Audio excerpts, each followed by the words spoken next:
It's the internet. Hey, we're live. How you doing, everyone? See, my wound has gotten worse. Just throwing it out there. Did somebody put a cigarette out on your face? Yeah, that's exactly what happened, Mike. It's funny you say that. I'm a little sensitive about it. Thanks for bringing it up. But yeah, this is my. I still haven't eaten the 25-year-old gum that I picked out of the hockey card pack yesterday. And Andrew's. This is Andrew Whiteside is joining us today, guys. So he's a junior scout and a junior coach, and he's got some information. Not information. We're just going to talk to him about stuff. We're going to talk about hockey. We're going to talk a little bit about what's going on in Flint because hey, that's a bizarre one. Are we going to talk about that Todd Pratt homer against the Diamondbacks? We're not going to talk about that. What's that? My hat? No, there was a famous homer that the Mets hit against the Diamondbacks. It was probably before you were born. But I'm not a fan. I just like the hat. I figured. Russ is a huge Yankees guy. Yeah. No. I know you're a Mets guy. Whoa, no. Don't go there. Mike's a Yankees guy. Russ is a Mets guy. That's a good combination. So yeah, one with the universe. No, and I would say baseball is what. Let me just make a personal. Sorry. Go ahead. Let me just make a personal observation before we get started talking about hockey, because I'm today wearing a new pair of glasses, and I'm an old fart, so now I've had to switch to bifocals, and it's a day in, and it's driving me insane because I don't know if you have bifocals, Zach, but I'm on right now, and guys know I usually don't wear glasses at all. Like my contact lenses, I'm out of them completely. I ripped the last one in half yesterday. I mean, basically, now I can see far away, and when I'm in a press box, I'll be on Saturday, I can actually see the names on the back of the players now, which is a concept. Yeah. But it is so distracting. Now I have to turn my head directly at something to see it. If I normally will look one way or the other, and since the viewpoint is not the same, the aspect on the glasses are not the same. If I turn my eyes, everything is fuzzy. So it's so annoying, and it's going to take me weeks to get used to looking through these glasses. That's a shame. Yeah, I got a text. It's a fascinating thing, though. Thanks for sharing the story. I just got a text from Marshall Crenshaw. He's asking for his glasses back. Oh yeah, mine. I know. Sorry, I do look like a bit of a I'm with you there. I thought those were John Lennon's. These are not. I'm not nearly cool enough to be John Lennon. All right, so let's start this show here. Okay. Marshall Crenshaw, you pulled that one out of 1984. Yeah, that's a good one. That's a really good one. What the hell? He's still good in concert, trust me. Someone said I looked like the guy from Haircut 100 the other day. I think he looks like Ken Dryden a little bit. Ken Dryden, there you go. If he had crazy eyes, he would. If he talked for an hour and a half without pausing, he would be like Ken Dryden. People thought I was Garth Snow's brother once. When I would play blackjack with Garth Snow, people thought we were brothers once. That was kind of cool. Is Phoebe Snow Garth Snow's sister? Never mind. No. Anyway, let's move on. Let's start the show. What do you say? All right. Here, that was the exciting pre-show. Here we go. We learned about Mike's vision. Normally the pre-show has more interesting things than that, Andrew. Sorry. This is not as bad. You can do better than that. All right. Let us begin. I'll introduce Andrew after your announcements. It's the 17th, right? Nope. It's the 18th, right? Strike one. All right. Thursday the 18th. All right. Yeah, with pitchers and catchers coming in, that's strike one. Oh man, pitchers and catchers. All right, there you go. That is exciting. That's nothing like watching two guys throw a ball back and forth in Florida. To spell your boredom after watching exciting hockey action. And Arizona, but don't leave them out. One time, can I say one story? Like the best example I ever have the difference between hockey and baseball. I actually watched two games the same day. Okay, like I walked right across from one stadium to the other in Philly once, and it was the Phillies were playing a playoff game, so it was a big deal. It was like a playoff game. And then I walked across and saw the Flyers play against the Penguins, and Ilkka Sinisalo, like an old name there, really old name, scored his first ever goal on a penalty shot that same night. He was the first player, I think, to ever score his first NHL goal on a penalty shot, and I got to see him play that night. And the difference between like sitting in a baseball stadium, even for a playoff game, and watching a hockey game was like so unbelievable. You can't shift those gears possibly. It's not, you just can't do it. It's completely It's ridiculous. yeah. It's I mean, a different. One's like for summer, drinking a beer, hanging out. And one's It's like, a different vibe. It's a Yeah. different feel. I mean, one's you like know. when they cross. Where'd Russ go? Start the show with that. If that was a statement. If that was a statement on your story, heck, jeez. I'm sorry, it was no Vision story, Mike, but it was something, you know. It was hockey related. All right, let's go. Here we go. Ready? Nothing more exciting than Vision. Nothing more exciting than talking about bifocals. Vision Quest. Yes. That's when you know you're old, man. You start talking about bifocals. That's bad. Yep. Still Hello, my Hockey original. World. You ready? Here we go. Hello, Hockey World. It's Thursday. It is Thursday, February 18th, 2016. I'm four-eyed Mike Agello. Yeah. I'm two-eyed Russ Cohen from Sportsology. And I'm Eklund. You're watching the HockeyBuzzCast on HockeyBuzz.com, and we are also joined today by Andrew Whiteside here, who's just stopping by. A knowledgeable hockey guy who has. That's our high production value. That's all that we got, Mike. That's all we got, Andrew. All right, so here we go. So I wanted to kind of start off with this OHL story because we have Andrew here who's dealt with people in this kind of world, and so the OHL announced today big sanctions on Flint. Okay, if you weren't following yesterday, the way this story has gone so far, we need like soap opera music in the background, right? The way this has gone so far is the Flint owner's kid was not playing enough. Apparently, they fired the coaches. The team basically had a protest. They rehired the coaches. Then they fired them again yesterday. And now the OHL, and this is a relatively new team, right? Is this a new team? Yeah, first year. Yeah. First year. This is their first They year? moved from Plymouth. Right. Oh, they moved from Plymouth. Okay, so, and this owner, now the owner has sanctions on him. The coach has sanctions on him. And you know, I guess that means they can't do free trade with other OHL teams. What do exactly sanctions mean? You know, I in think. hockey. Go ahead. No, go ahead, Mike. I think that the owner and the coaches are basically powerless right now until the situation is being reviewed. I mean, the funny thing is right now, like Flint is the epicenter of everything that's bad right now with the water crisis that's going on there, and now this situation is just a public relations nightmare. But I have to say, and maybe Russell Where's disagree. Mike Moyers when we need him? Come on. Yeah, there you go. I have to say, and Russ might disagree with me on this. I think the OHL has to be held a little bit culpable here because they're the ones who approved this guy to own the team. Now, maybe they didn't know he was going to go down this road, but he owns it. I mean, it's how his. many guys can own teams? You know, it's not that's the problem, right? I mean, it's Yeah. like, the guys got money. I don't hold it against the OHL because we don't know what happened in those interviews besides him flashing his checkbook. He may have kept the playing time issue with his son in check, figuring, well, once I own the team, I'll just do what I want. And this is a good cautionary story for parents that get a little crazy about their kids playing and really bugging their coaches and those kinds of things, because this is the worst case scenario for that. And it's funny because even in the statement, and I think David Branch has done the right thing here, but it even said that, you know, there's counseling available for the players. And, you know, like people are like, oh, my God, what went on, because they need counseling. But they don't realize these are young men. And it's not so much that horrible things went on. It's just so that this is like a shocking thing for these kids. Like, it's bad. They probably are carrying around a lot of guilt because they want this kid to play, but he's not that good. That's the reality, is the coach's son's just not that good. And so there's probably things that players need to get off their chest. That's all that's about.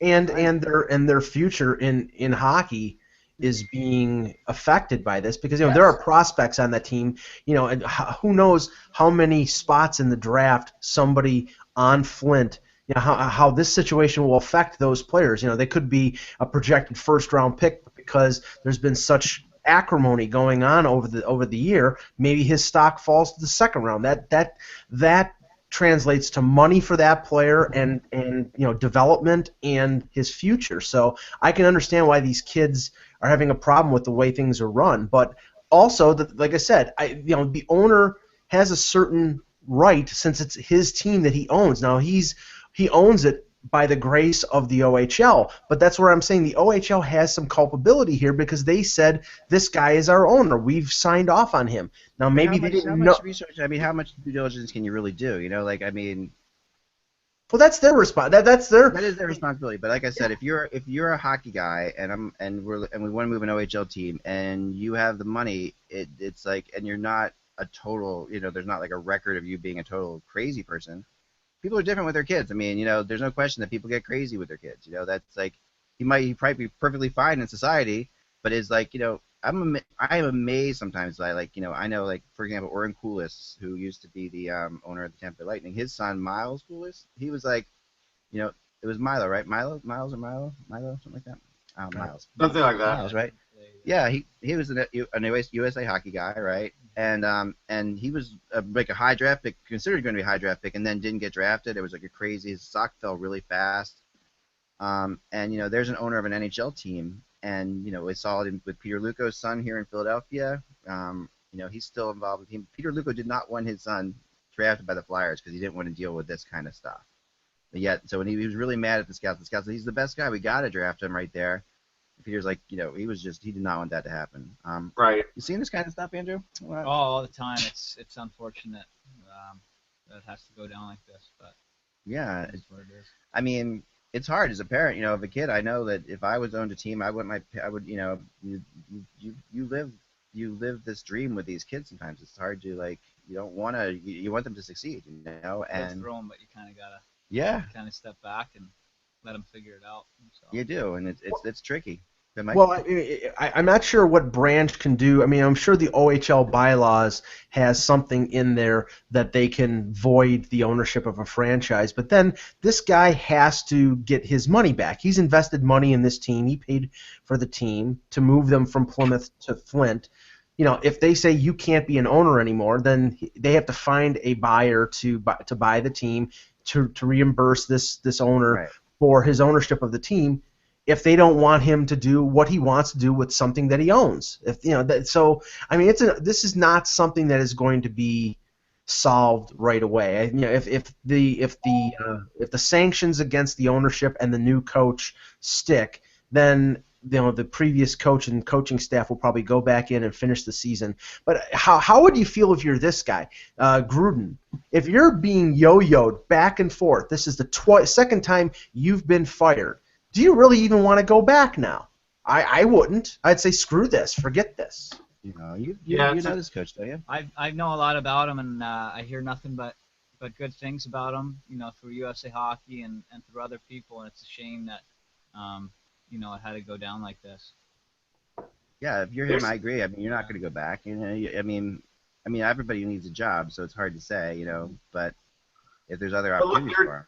There are some big guys there, like Ned Jelkovic plays there, right? So Carolina's not going to be happy. Sayarvi plays. He got traded. He got traded. Okay. Sayarvi plays there. Sayarvi was drafted by the Red Wings. Okay. They're not going to be happy. William Bitton, the kid who's got a chance to maybe be end of the first round. It's his dad who actually really started complaining again. I don't blame him. I remember a couple of years ago I interviewed Josh Wesley, Glenn Wesley's kid. He's on the team. I mean, so there's, this is going to reach a lot of players and people and important people that are not going to be happy about it. So they have to do something. Yeah, and these players can't be moved off the team because the OHL trading deadline is done. So they're stuck there for the rest of the year. So, I mean, Branch has to make the best of a really bad situation. He's probably. What's their record? Are they a playoff team? They're a bottom feeder, aren't they, Russ? I think they're a bad team. Yeah, ninth place or something. Okay, so they're not a player. So they're not a player. They're also a new team. So yeah, they're building. They're building teams. That's tricky. Wow. Yeah. So we're gonna obviously stay on top of it and what's going on there because it is fascinating and it is a cautionary tale, like you say, Russ. That you really have to, it's amazing to me. There's not, like, I've often said that I'd like to even start a blog on the website about this kind of stuff, like, dealing with your kids in youth hockey and all that, because players I've talked to have said it needs to be done. There needs to be more information about what to do in certain situations. Should my kid be on a B team? All these different things that you run into. I'll tell you what the problem is, and this isn't the problem for this particular team, but it's a problem, and I'm sure Andrew deals with it. Every parent thinks their kid's a superstar, and they do need to sort of leave it up to the coaches to really let them know how good a kid is. Now, of course, when an owner's pulling the strings and having someone play that shouldn't, that up all of that and probably throws the parents into a tizzy. But a lot of times the parents need to take a step back, even if they're pros, and some of the pros understand that. They do. Most of them do, I think. Yeah. Yeah. Most of the pros Yeah. know how to deal with their kids. Like every run-in I've had with, they just sit back and, like I said before, kind of let them figure it out. So they know if their kid's good or not. It's just right. Yeah. I mean, I talked to he might have been involved in this actually. I talked to like a player who moved his kid from an A team to a B team, 2 years ago, and people were like, oh wait, your kid's gotta be on an A team. You're an NHL player, and he's like, no, I don't want my kid with that coach, the A team coach. I don't want him there, and I want him, on the B team. And were you involved in that? No, but it makes sense. I wasn't. Yeah, but that's because that was definitely there's some really interesting things there that go down. And yeah, so we'll have to keep an eye on it for sure, and let you know more. Now, a couple of things I was checking on Reddit hockey. There's some really interesting stuff to talk about today. First of all, we should talk about the Wiedemann suspension, right, which has been maintained at 20 games. What are your thoughts? Oh my God, it's gruesome. It's a lot. I mean, 20 games. And now they're talking about, was he concussed? And the NHL doesn't want. Yeah, he wasn't concussed. Did you think it was? I thought it was ridiculous. I thought it was a dirty play and it shouldn't be tolerated at all. I think he should be. Yeah, I think 20 is about right. I think 20's, lenient. I think 20's lenient. To be honest, if I was Gary Bettman, but yeah, it's unfortunate. It's kind of. Yeah, I mean, you can't. Yeah, exactly. You can't make these exceptions, and you can't also say the guy might have been concussed, because that also takes a whole nother level of, like, when someone does, like, every time a guy does something stupid on the ice, you can say he might have been concussed. I mean, right? There was a hit right. Here's the thing, though. This is the difference. There was a hit right at that time. So I think in this case they can, and they did have experts speak to PA. They're going to do that. I mean, they're going to make that case, but it is a weird precedent to start, Russ. It is. It was a bump. I don't know if it's weird. Huh? He bumped him. Wasn't a hit. If Wiedemann can't take that hit, then he needs to take up tennis or something. I mean, no, but that's the thing. He bumped him. That's the issue, though. It doesn't necessarily take a big hit to have something like that happen, especially when you've had it happen many times in your career. That's the issue.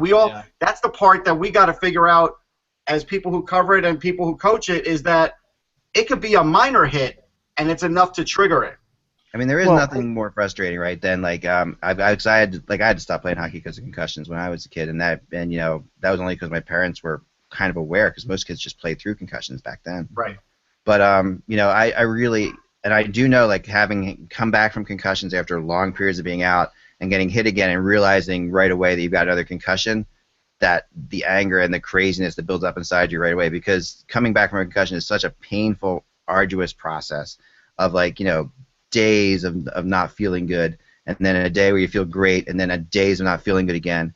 And, like, to think about I might have another concussion, it definitely could make a guy crazy. Like, I could see it. It really, it's an emotional thing. But now the next level is what? Now they're going to actually appeal it to an arbitrator. They sent out a statement last night, and I think what you said about the referees union is true, and I think Gary Bettman is basically backing them, and I think he's not taking down anything in this case as far as games wise, because he knows it's going to get whittled down. I think at the end of the day, while he wouldn't tell us this, he knows when it goes to an arbitrator, there's no way they're upholding 20, but he wanted them to uphold the most that they could possibly uphold. Right. So he leaves it at 20, and then, like I said, I still think it'll end up at 10. I do. Well, it's Gary Bettman negotiating this way. Can you imagine? I mean, I've never seen this before. I like Gary, but this is exactly like, you're not going to lower the salary cap a little bit because it's going to get lowered a lot eventually.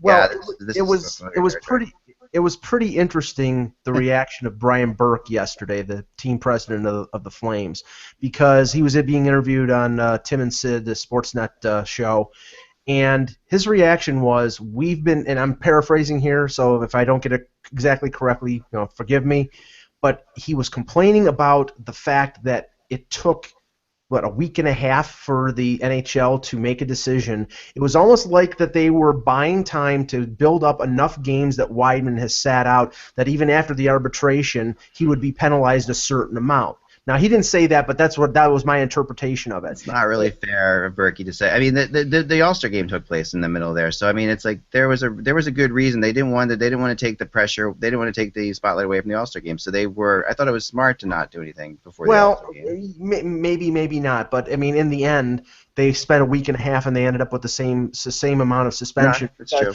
Because Bettman wants to stick up for the referees. The referees feel satiated because they're getting the league stuck up for them, and now when this third-party arbitrator lowers it, everybody will be unhappy because, well, we thought it should have been 20 games, and we thought it should have been 20 games. So the compromise everybody will hate. But what I think is the thing that is a little concerning is the use of a text message from Weidman as evidence against. Yeah, that's a whole nother level. That's not even hockey. Has he even apologized yet to the ref? I mean. Yeah, he did. He apologized that next shift. Yeah, he apologized, but then the text messages made it look like that apology wasn't like legit. But then, can you actually check the text messages? Can that be evidence that can come? Well, who got the text? Who got it? How did they get the text message? They said it was part of the discovery process. So apparently in the CBA, anything in terms of communication involving this incident can, basically, and not subpoenaed because that's a legal term, but can be requested and surrendered to the league. Now, what I don't understand is here. I believe that Weidman was concussed. Yeah. So he was not of a right mind at that point, and he bumps into Henderson. I think he, and this is just my interpretation. It's a big bump. That was a cross check. He cross-checked him. I think that he thought that Henderson was a member of the Predators, so he cross-checked him, thinking it was a player from the other team, because that happens at the bench all the time. But the point is, what he says afterward is completely meaningless because it's what his state of mind was at that moment, and he was concussed at that moment. So him saying the media sucks and the refs are out against me. Yeah, I mean you can't get into you can't start using text messages against players. I mean, it's just you can't do that. You can unless you break your phone like Tom Brady. Obviously. Yeah, but you can't do it. I mean, gosh, every player in the league. I mean, I get crazy text messages from players. You can't go through it's just not cool. It's not. It's amazing. It really is shows like the NHL has a lot more power than they should in a country like ours. Well, what's amazing? I mean, it's just like we're not talking about Russia in the 70s here. We're talking about America. What's amazing here is not that they have this kind of power, because anything can be negotiated in a CBA. The Players Association opens up a negotiation with the NHL, and if they agree to this, that's part of the agreement. Right. But what I don't understand, and only Gary Bettman and Bill Daly and the higher ups in the NHL can explain why.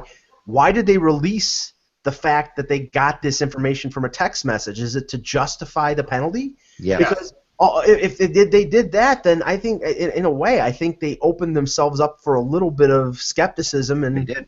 Yeah, and then I think they don't have to justify it. I mean, they justify what they don't have to justify, and they've done this before. It's not the first time, and this is really.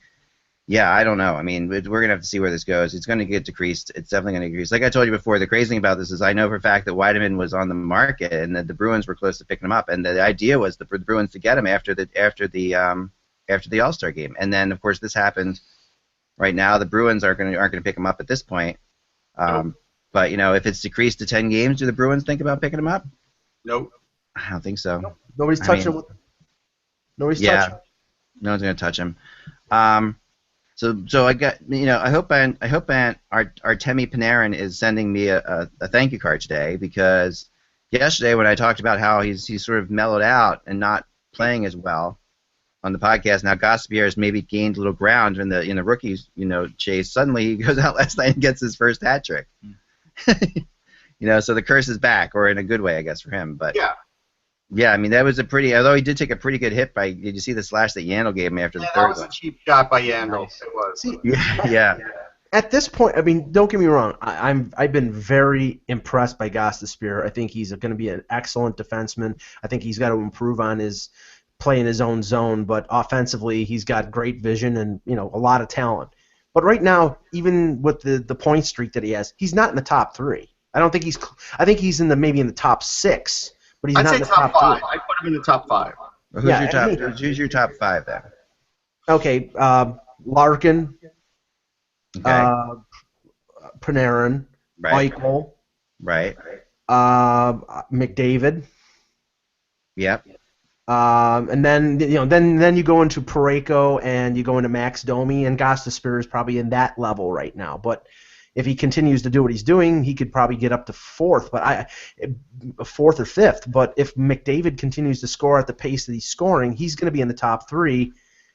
And I mean, I don't know if that means Eichel drops out, but I think right now Panarin and Larkin are locks.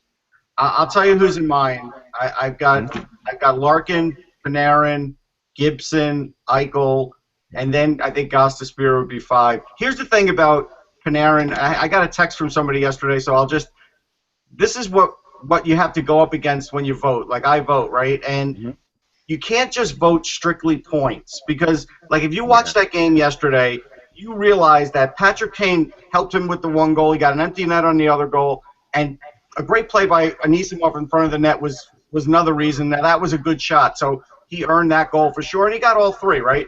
Right. But Dylan Larkin doesn't have that going for him on his team. He doesn't have a Patrick Kane on his line. He may be even the best player on his team.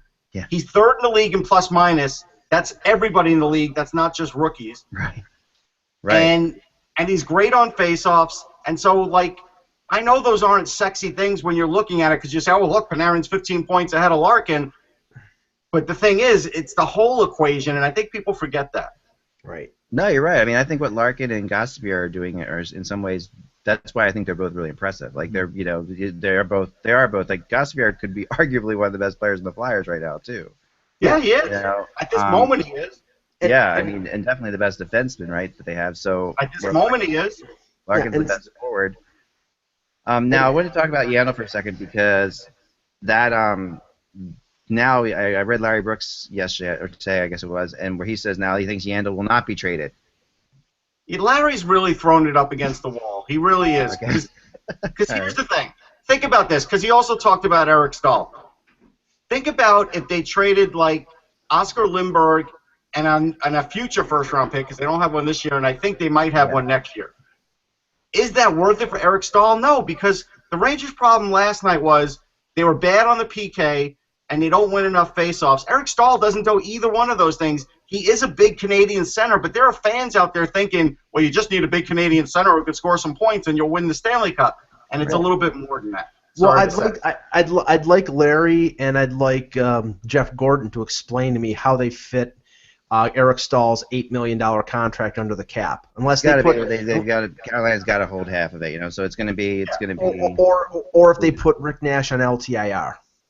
Until the playoffs. Then, even then, Carolina's only going to be able to trade Stahl if they keep half of his contract, no matter where. So I agree. I mean that's the reality, right? So Eric Stahl did come out and say it was kind of interesting. I'm not going to be crushed if a decision is made and I'm moving on. He's going to make the decision, though. That's the funny thing because that's what I think about that because he's got no trade clause. Yes, he's the one who said when the bridge comes, they'll cross it and he'll decide whether he's going to waive that. So the fact that he's acting like it's out of his hands is a joke. Well, no, what I think he's saying, Russ, is I think he's saying if you don't give me a deal that I think is worthy of me staying in Carolina, then I'll waive the no move, but I will only go where I want to stay. Because the other way makes it seem like Ron Francis is the heavy, and that's not fair. Yeah. Well, he's not going to make himself the villain. No, not a chance in hell. I think Eric Stahl's been around the league long enough. When he says something like this publicly, he knows what he's doing. Like right. I think he's doing this for two reasons in my mind. He's doing this because it might be a negotiation tactic with Carolina, saying I don't have to stay here because everyone assumes that he's got to stay there. He's going to take this big discount because of his family and all that, right? But at the end of the day, he's kind of in a bad situation there because everybody knows his kids want to be there and he's happy there. But is he going to take $5 million a year from $8 million? Is he going to go down to $4 million? Where's he going to go? The other thing is this could be a message of like we're not getting enough offers because I bet you anything he's aware of all the trade offers. He knows what's going on because they have to be because he's got So Go ahead, it Liz. might be a way of saying, I'm okay moving on, folks. You He's can got make a offers. brother on the team. You don't think these guys talk about it every day? Right.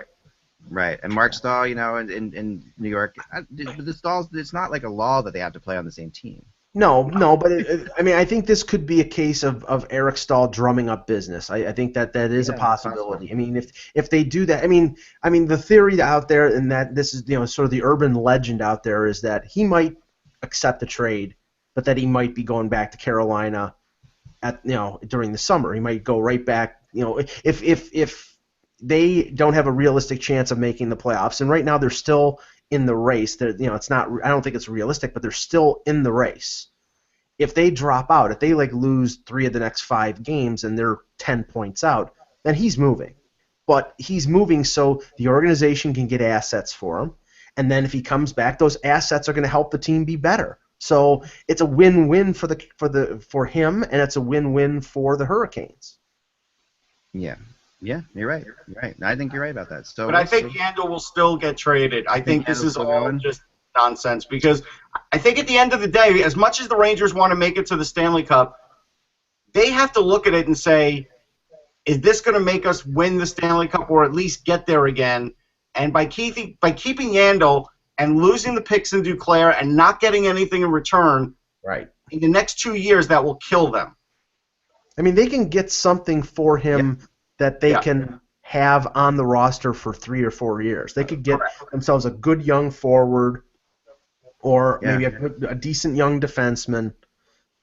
And you have to have something to show for giving up Duclair and a first-round pick. You just cannot let him walk away for nothing. Yeah, I mean they have to, but we've been down this. I don't know. I'm not sure. I still am of the mindset that you never lose a guy for nothing. I still want to throw that But it doesn't pertain. It doesn't pertain in this situation, Act, because Arizona is retaining 50% of his salary, so he's making $2.6 million. It's not like you're letting him. The caps. The $2.6 million is important to them. Yeah, it's not that much. Yeah. I agree. Here's a question I want to ask Andrew because this was Corey Hirsch said this really cool thing. I don't know if you guys saw it, but about goaltending equipment being too big. Mm-hmm. And this is something that we really talked about before. I'm a believer. I'm kind of weird in this way that I think the net should actually be. I don't think the net. I'm not one of those people who thinks the net should be crazy big or this should change. But I do think the nets being taller would not be the worst thing in the world. I think making taller or wide, maybe a little bit of both. I think wider the same because the angles of the chase stay the same. Okay. But make it taller because these guys are so big. Yeah. You watch kids play. There's a lot more goals scored up because you have a chance to actually. The skilled players can put the puck up top. Now, you got guys like Steve Mason. He goes down on his legs and he's covering the whole top of that, right? You think goaltending equipment's out of hand? Personally, I don't. I think it should stay the size it is now, right. and like you said, I think make the nets a little bit bigger. But other than that, I mean, the league wants more goal scoring. I know that. So it's all about that. It's all about goal scoring. The same thing can be accomplished in other ways. I mean, apparently at the All-Star break there was. I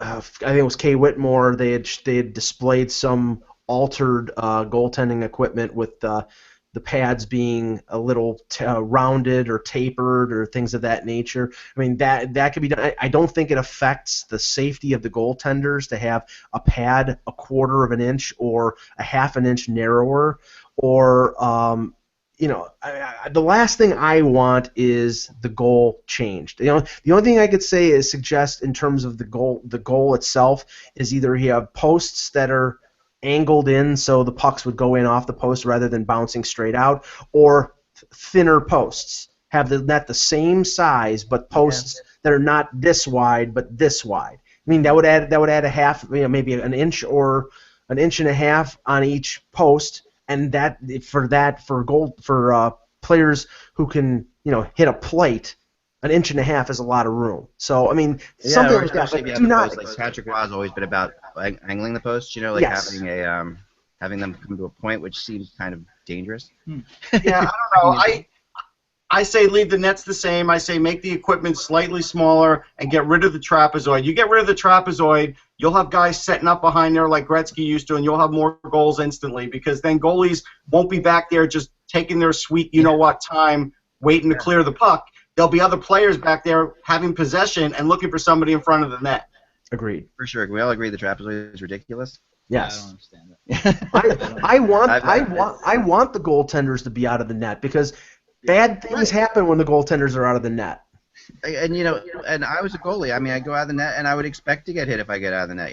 That's fine. And you get that. If anything, I know you don't want to protect. You want to protect the goalies. I've always said the trapezoid could be a no-hit zone for the goalies because you can't hit the goalies anywhere now. Right. They get a penalty. Yeah, so make the no-hit zone. But the goalies can handle the puck out of there. They're just more vulnerable to getting hit. And the thing is, not everybody is Marty Brodeur. I mean, Ben Bishop can handle the puck. There's a couple goaltenders who are really phenomenal. This rule, the NHL, the Devils blame Ed Snyder on this rule. Like this was like after the lockout, Ed Snyder's like, Marty Brodeur, he's killing us. We need to put a trapezoid back there, and we're only taking the NHL. I mean, there's people in the NHL who all believes that Ed Snyder had the power to make that happen, and this was the Marty Brodeur rule. And then the Flyers, they had their problems with the Devils back then. So well, he's gone. Get rid of it. Yeah, yeah. I mean, it's funny. But you know what I think has happened as a result of the trapezoid is less goalies who can handle the puck well. Like I think we were on a path where the goalies, everybody had to be like a Hextall or a Brodeur. Goals. No one scores goals anymore. No goalies score goals anymore. Yeah. We got to increase goalie scoring. How do we do it? Let them move up the ice more. Yeah. So I know it's like that. I really have issues with that. John Scott scored. First game. His first AHL goal. John Scott has scored. And all's well with the world, I guess. It just shows the level of talent he has. He should be called right up. Yeah, I think that they made a terrible trade.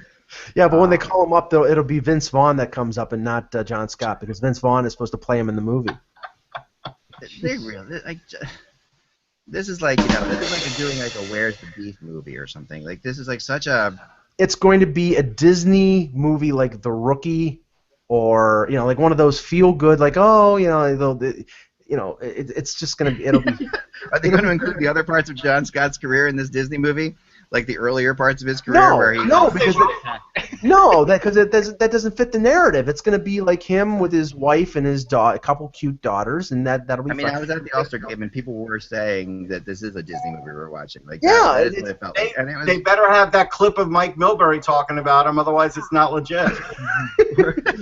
Where Jeremy Roenick apologizing to him. Well, that was a favorite moment of mine. Does that means that Mike Milbury get his SAG card, Russ? Yeah. This is not. But there, so what this the is the funny thing about movies, knowing a little bit about it because I was in one movie. Knowing a little bit about movies, it takes a very long time for them to come out. So it's like by the time this movie can be made and put together, will anyone care about this? Right. No, but nobody knew who Jim Morris was. Jim Morris was the pitcher, who, the 40-some-odd-year-old. Right. Okay. So nobody knew who he was. So even if John Scott is retired for 2 or 3 years, it's not. Okay. That really doesn't matter. I mean, hockey fans will go see it anyway, and maybe then critique it because it's not, really a great movie. I can't say, but I'm just saying his celebrity or his 15 minutes is going to be meaningless because it's the story of him making the All-Star game, his family, and him scoring a goal, and it's how the feel-good story, and it being, whatever. That's going to be the plot. It's not going to be John Scott. I hope he gets money out of it. Is all I can say. If he gets money out of it, cool. Whatever. He's a good guy. I don't begrudge him money, but I mean, let's not act like all of a sudden John Scott's got all this talent. Yeah. He scored last night, Russ. Come on now. The Canadians need to call him up. Yeah. They need some excitement. Really. Would it hurt the Canadians to call up John Scott at this point? At this point, it would help them, I think. Well, I mean, hey, the way things are going right now, I mean, John Scott could have been on the ice for the extra attacker last night because PK Subban wasn't. All right. Yeah. What about that? PK Subban. Whoa. Here's how much talent John Scott has. In 7 games, he has 1 goal. Okay. How many penalty minutes has he got so far? 8. He played in the All-Star game and he thinks he's a scorer. He's got to get back. He needs more penalty minutes than that. The last time he was in the AHL with Houston, he played in 44 games. He had 2 goals. How many penalty minutes then? 111. Yeah, See, I'm telling you, the All-Star game. He's gone soft. He thinks he's a scorer now. He went to the All-Star game and thinks he's a scorer. Yes, I mean, even in his time in college, He had 7 goals for Michigan Tech in his entire college career. I mean, so let's not make him something he's How not. many suspensions Okay? did he have for Michigan Tech in his entire? I don't know, but let's not make him something he's not. Yeah, I mean, What it's fine. I'd like to know, Russ, is who's going to play Phil Kessel in the movie. Don't rip on poor Phil. No. Anyway, I don't know. It's still to this day feel bad about what they did to Phil Kessel at the All-Star game and the draft. It's still You still feel bad about that draft? I still He feel doesn't bad about it. care. I think about every time I see Patrick Sharp, because they put Patrick Sharp, who's like probably the best-looking hockey player in the world, next to Phil Kessel, who is probably not the best-looking hockey player in the world. And they're right next to each other the whole time, and it's like they kept going to him, and they're like, oh, look at Phil. He's like, and there's Patrick Sharp, he's like right out of the back. What will be etched in my brain is the fact that, Alex Ovechkin holding up his phone, taking a picture of Phil when Phil was the last pick in the draft. Right. So much wrong with that. It's just Phil's gotten over it. Don't worry.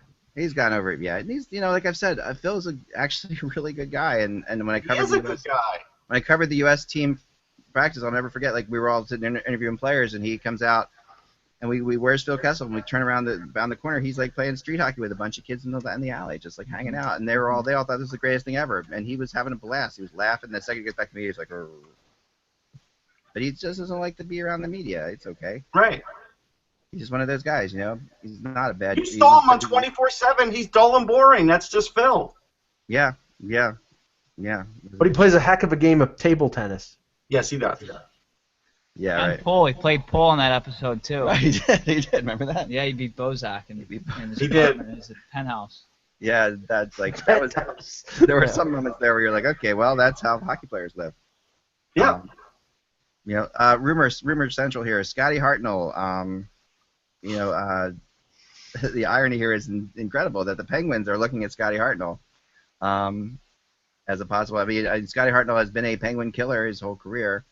First, it's tough to imagine a Columbus-Pittsburgh deal because I don't think those organizations are. Ottawa and Toronto just made a trade. Yeah, but that's different. That's different. I mean, especially It's not really. Especially with the fact that Hartnell has, I think, 3 years left on this deal. Yeah, It's a bad. I mean, they're gonna have to keep money, but they are definitely they have takers. Hartnell will get traded at the deadline. Pittsburgh should not make this deal, and it's not because of Hartnell. It's because of the contract. There's no way this will kill. I mean, Pittsburgh in a couple of years will be dead and buried. They will be. No, I mean, I think. I mean, I'm not disputing what your source is saying, but it doesn't make sense from the Pittsburgh point of view unless there's something wrong with Malkin, and Malkin's going to be out longer, where he's not. Yeah.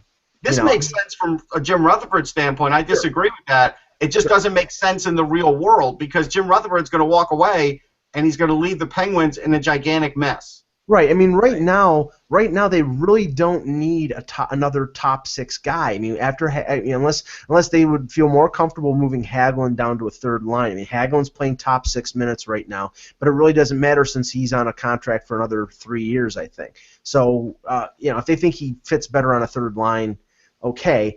But Darren Drager reported yesterday that the Leafs and the Penguins are talking about a guy, more of a depth guy like Peter Holland. They're looking for somebody to play up the middle as a third or fourth line center. That makes more sense because Peter Holland makes nothing. He makes $750,000 a year. That fits into their budget. Trading for a guy like Hartnell who's making over $4 million is nuts. It really is nuts. Here's the funny thing, and you probably don't realize it, and I just looked, and it's a little shocking. The Penguins only have 142 goals for. Even a team like Montreal has more goals, 17 more goals. It's crazy. That is crazy stuff. Really, you could trade somebody every week to the Pittsburgh Penguins, and they're still going to come back and turn into themselves unless they get better defensively. They have to realize that, regardless of how desperate they are. I mean, I talked to my guy about this, and I said there doesn't make a whole lot of sense in terms of cap hits and all that stuff, right? But he also reminded me, and this is true, that Columbus has been pretty creative in making things like this work. And the question is, who could they take back on Pittsburgh? I looked at could A somebody, guy like an Eric Fair who makes $2 million a year. right, something like that, and then X amount of dollars is retained, and suddenly the contract's not that crazy, and suddenly you have a guy who's a playoff performer, which the Penguins are desperate to have playoff performers. So Right. The only thing that I would be skeptical about, never put it past Jim Rutherford to make a deal. So I will grant that it's possible, but if they're going to expend assets to get a player and exhaust what's available in terms of their cap room, it's got to be a defenseman. Their defense is still very weak. Yeah, and even the kind of defense that are out there, the kind of defense they have. There's a whole lot of offense. What is this thing? Like, let me ask you this, because we were talking the other day, it seems like just an influx of offensive-minded defensemen and no defensive-minded defensemen coming in here. Yeah, it's a new game. I think everyone wants to score goals. Every D-man wants to, and it's the way I think that the game's being coached nowadays, where you're seeing the defense kind of join the rush a little bit more and kind of be more of an offensive threat, which is I think it's good to see. I think the days of stay-at-home defensemen are kind of long gone. So it's exciting. That's why guys like Gothisbeer and Erik Karlsson with Ottawa are doing some good crazy things. Here, I actually go ahead. Give me an idea why the hell Pittsburgh even signed Eric Fair. Like, I get that he had 19 goals last year, but we all knew it was a career year. He's got 5 goals. He's got 7 points. That $2 million hangs as heavy as anything else when you're heading down the stretch. So Mike might be right. Maybe that's a guy that they've moved. But, like, everything they're doing now is sort of to cover up the other mistakes they've made in the offseason. Yeah. It's crazy. They're also as good, like. I was going to say, and I honestly think that the more likely, I don't put it past Columbus and Pittsburgh making a deal for, like you said, if Ottawa and Toronto can do something, then those two can. But a guy like Jack Johnson makes more sense because Jack Johnson's a defenseman. They're more than it's been out there that they're like Trevor Daley, right? I mean, Jack Johnson. I like Jack Johnson, but that's just another offensive defenseman too. Well, right, but that's what they need. I mean, that's what apparently the whole reason for getting Trevor Daley was Trevor Daley could carry the puck. I mean, Jack Johnson is a puck carrying defenseman. And he's physical at least. And he's fit. And he's physical. They really like him in Columbus. I don't think he's going anywhere. Columbus really does. He's like one of those guys they really like. He's definitely one of the guys that they're very into. So before we do the draft lottery simulator, which is time, we've reached the draft lottery simulator time. Pull this up here. So this is something that we do every day right now to find out if we exactly where Austin Matthews is going to go, right? So we're somewhere about there. Yes. Let's see. You ready? Oh, wait a second. That's wrong here because it's got Toronto listed second, and Toronto has less points than Edmonton. Did this just change last night? Maybe the draft lottery. No, I mean Edmonton has. Are you protesting the draft lottery simulator before it even begins? Edmonton has 1 more point than Toronto. How could they? This is inaccurate. Well, no, but games played and all that. Doesn't matter. It doesn't matter if it's points. This is under protest. It is. All right. So whatever this is will not be the official winner, but we're just gonna do this anyway. Ready? Here we go. The winner is there. Speak of the devil. The Columbus Blue Jackets have. I was going to do the drum roll. Hold on a second. Okay, we'll do the second thing. And then Ottawa. Okay, so. Congrats to the non-winners. Congrats to all the non-winners. Then that's a team that really could use Austin Matthews. If there's, I think that would be a great fit for him. Honestly, I would like to see that. Yeah, that would just replace Ryan Johansson. Yeah, and that would finally, correct the wrongs of Yakupov in the past, right? We should get Steve Harvey to host this part. It turned out to be great for them, right? At the end of the day, but they really were upset about that, not getting Yakupov. So. True. That's all the time we got for today, guys. We'll be back again tomorrow. And remember, without the buzz, it's just hockey. Thanks, Andrew, for jumping in. Yeah, thanks, Andrew. Cool. We'll talk to you guys soon.